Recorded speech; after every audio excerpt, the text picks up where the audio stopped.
Hello everyone. आज આપણે discuss કરવાના છીએ હાર્ટને રિલેટેડ એક ડિસીઝ કન્ડિશન જે CAD ની અંદર છે. CAD means it's a coronary artery disease. Before started to learn that disease condition, we learn about anatomy and physiology of heart. So already you have idea about anatomy and physiology of heart, but superficially let me discuss about the heart.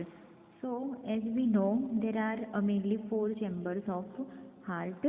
So here right atrium, then right ventricle, then left atrium and left ventricle, and this is aorta.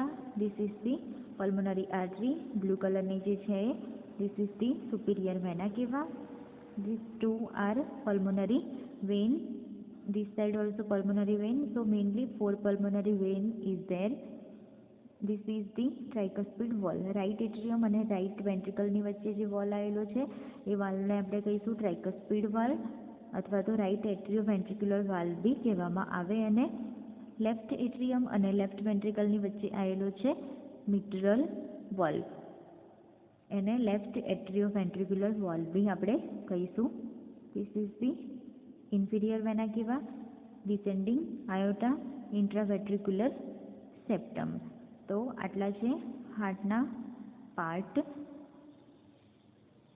The layers of the heart wall. હવે આપણે જોઈએ કે heart wall જે છે એની કેટલી layer છે, તો mainly 3 layers of heart wall. So the first external layer which is known as a epicardium, then middle layer it is known as a myocardium, then inner layer it is known as a endocardium. So mainly 3 layer is there. First is a superficial layer, જે external layer છે એને કહીશું epicardium, then this one is middle, it is a myocardium and endocardium, and this is the pericardium, or this one is the pericardium cavity. Let's see the definition. તો આપણે આજે જોવાના છીએ આજના વિડીયોમાં MI means it is a myocardial infarction. What is the definition of myocardial infarction? It is a life-threatening condition characterized by the formation of a localized necrotic area within the myocardium. It is usually caused by or due to atherosclerosis or occlusion of an artery by an embolus or thrombus. What is the myocardium or myocardial infarction? So myocardial infarction is related to myocardium layer. હવે આપણે જોઈએ છીએ CAD ની અંદર આ disease condition છે. CAD ની અંદર મેઇનલી શું થતું હોય કે કોરોનરી જે આર્ટરી છે એની અંદર જે થ્રોમ્બસનું જે ફોર્મેશન છે, એથેરોસ્ક્લેરોસિસ જે છે એના કારણે જે બ્લોકેજ થઈ જાય છે. આ જે કોરોનરી આર્ટરી જે છે એ ધીરે ધીરે ગ્રેજ્યુઅલી કેવી થવા માંડે, નેરોડ થવા માંડે.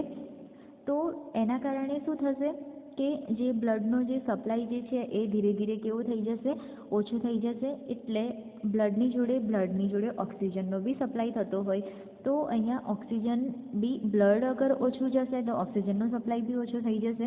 એ જવાના કારણે જે O2ની જે ડિમાન્ડ છે એ ડિમાન્ડ કેવી થઈ જશે, વધી જશે. હવે આ એરિયા જે છે એ કેવો થઈ જાય, નેક્રોટિક થઈ જાય. એટલે કે નેરોડ થઈ, necrotic means it is a death of the tissue. હવે જેમ જેમ બ્લડનો સપ્લાય, ઓક્સિજનનો સપ્લાય નહીં મળે તો જે ટિશ્યુ જે છે માયોકાર્ડિયમ લેયરના, એ ટિશ્યુ ધીરે ધીરે કેવા થઈ જશે, ડેથ થવા માંડશે માયોકાર્ડિયલ લેયરના. તો આવું તેના કારણે થતું હોય, મેઇનલી એથેરોસ્ક્લેરોસિસના કારણે, થ્રોમ્બસના કારણે આપણને જોવા મળે. એમ્બોલસ ઓર એમ્બોલાઈ જે હોય એના કારણે માયોકાર્ડિયમ લેયરમાં આપણને મેઇનલી જોવા મળશે. આ કન્ડિશન થશે કે ઓક્સિજનની ડિમાન્ડ વધી જશે, કેમ કે ઓક્સિજન જે છે એ ઓછું સપ્લાય થાય છે એનો. હવે આવું થઈ શકે તો એના કારણે જ્યારે હાર્ટને પ્રોપર બ્લડ સપ્લાય ના પહોંચે પૂરતો તો હાર્ટ એટેક બી થઈ શકે પેશન્ટને. So this is the MI or myocardial infarction. It's a very important disease condition. Risk factor. So what are the risk factors? So mainly first is a hypertension. So hypertension, already we know about the hypertension. Then second is obesity. So obesity is also a risk factor of myocardial infarction. Then heart related disease condition, कोई भी heart ना related disease condition होय, cardiovascular disease condition होय, then hypertension, then arthritis, then obstructive sleep apnea, hyperlipidemia, and type 2 diabetes mellitus. These all the risk factors. Diabetes mellitus, already we have idea about diabetes mellitus. Etiological factor. So what are the etiological factors are there? So first is a vasospasm of coronary artery. Coronary જે artery જે છે એ artery કેવી થઈ જાય? Spasm થઈ જાય, મતલબ કે કન્સ્ટ્રિક્ટ થઈ જવી. અહીંયા આપણે જોઈ શકીએ છીએ નોર્મલ આર્ટરી હોય એ આવી હોય, એન્ડ આ જે સ્પાઝમ આર્ટરી છે તો આ કેવી થઈ ગઈ છે? This is the spasm. એટલે બ્લડનો સપ્લાય જ, બ્લડ અહીંયા રહી જશે, આગળ બ્લડનો સપ્લાય જ નહીં થાય. બ્લડ ફ્લો કેવું થઈ જશે? કન્સ્ટ્રિક્ટ થઈ જશે because of the arterial spasm. Acute coronary thrombosis. About 90% of cases of MI are due to severe coronary heart. હવે 90% જે કેસ છે એનું ઇટિયોલોજીકલ ફેક્ટર એક મેઇન એ છે કે આર્ટરી જે છે એની અંદર પ્લેક ફોર્મેશન થવાના કારણે એથેરોસ્ક્લેરોસિસ જે છે આપણે જોઈ શકીએ છીએ કે આ પ્લેક ફોર્મેશન છે. તો જેમ જેમ પ્લેક ફોર્મેશન વધતું જશે એના કારણે બી શું થઈ જશે? આર્ટરી જે છે એ પ્લાઝમ થઈ જશે, બ્લડનું ક્લોટિંગ ત્યાં જોવા મળશે આપણને. Coronary artery embolism. કોરોનરી આર્ટરીની અંદર એમ્બોલિઝમ અથવા એમ્બોલાઈ જે છે એ જોવા મળે તો એના કારણે બી શું થઈ શકે કે આર્ટરી જે છે એ ધીરે ધીરે ગ્રેજ્યુઅલી બ્લોક. તો this is the simple coronary artery without emboli. તો અહીંયા આપણે જોઈ શકીએ છીએ કે બ્લડ સપ્લાય ધીરે ધીરે જતો જશે, બટ જ્યારે એમ્બોલાઈ જે છે એનું ફોર્મેશન, એમ્બોલાઈનું જ્યારે ફોર્મેશન થતું જાય, આ સિમ્પલ જે બ્લડ ફ્લો છે એ જશે. જ્યારે એમ્બ્યુલન્સ જે છે એ એમ્બ્યુલન્સનું અહીંયા ફોર્મેશન આપણને જ્યારે જોવા મળશે એમ્બોલાઈ, તો એના કારણે શું થશે? જે બ્લડ ફ્લો જે છે એ રેસ્ટ્રિક્ટ થઈ જશે. Increase the oxygen demand. Next is diagnostic evaluation. હવે કોરોનરી માયોકાર્ડિયલ ઇન્ફાર્ક્શન જે છે એનું ડાયગ્નોસ્ટિક ઇવેલ્યુએશન શું છે? તો first is history collection, then presenting complaint, history of previous illness, family history and physical examination. Next ECG. ECG આપણે કરીશું.